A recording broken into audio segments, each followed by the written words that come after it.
Hello বন্ধুরা, নমস্কার। আজ লক্ষ্মীর কিচেনে বানাবো মিষ্টি কুমড় আলু দিয়ে ভাজা বানাবো, ক্যাপসিকাম ফ্রাই করব বেসন দিয়ে। দেখুন, মিষ্টি কুমড়োটা কেটে নিচ্ছি, আলুটাও কেটে নিচ্ছি, লঙ্কাও কেটে নিয়েছি। পেঁয়াজ, লঙ্কা, আলু, মিষ্টি সব কেটে রেডি হয়ে গেছে। এখন বানাবো। কড়াই গরম হয়ে গেছে, তেল দিয়ে দিচ্ছি, ফোড়ন দিয়ে দেব। ফোড়ন দিয়ে দিয়েছি, তেল, পেঁয়াজ দিয়ে দিচ্ছি। পেঁয়াজটা লাল লাল হয়ে গেছে, লঙ্কা দিয়ে দিচ্ছি।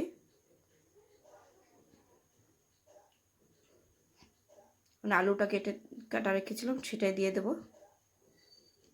মিষ্টি কুমড়োটাও দিয়ে দিয়েছি। হলুদ, লঙ্কা গুঁড়ো, নুন সব দিয়ে দিয়েছি। ভাজা ভাজা হয়ে গেছে। এখন আমি প্লেটে তুলে নেব। দেখুন কি সুন্দর লাগছে। এখন ক্যাপসিকাম বানাবো। ক্যাপসিকামটাকে কেটে নিচ্ছি। হলুদ, লবণ, লঙ্কা গুঁড়ো সব দিয়ে মাখিয়ে নিয়েছি।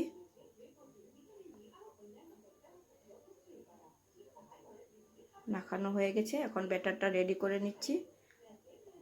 দিয়ে দিচ্ছি বেসন, চালের গুঁড়ি, লঙ্কা গুঁড়ো, হলুদ গুঁড়ো, নুন, একটু জল দিয়ে দেব। দিয়ে এখন ব্যাটারটা রেডি করে এখন বানিয়ে নেব ক্যাপসিকাম ফ্রাই।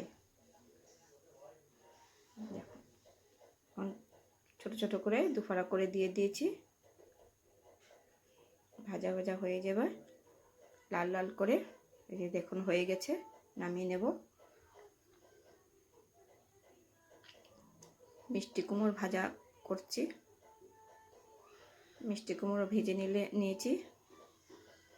এখন ক্যাপসিকাম ভাজা আর মিষ্টি কুমড়ো ভাজা আমার রেডি হয়ে গেছে। দেখুন, যে মিষ্টি কুমড়োর সবজিও রেডি হয়ে গেছে, এদিকে ভাজাও রেডি হয়ে গেছে। এখন দুপুরের খাবার জন্য আমি রেডি করে নিয়েছি। প্লেট রেডি আমার।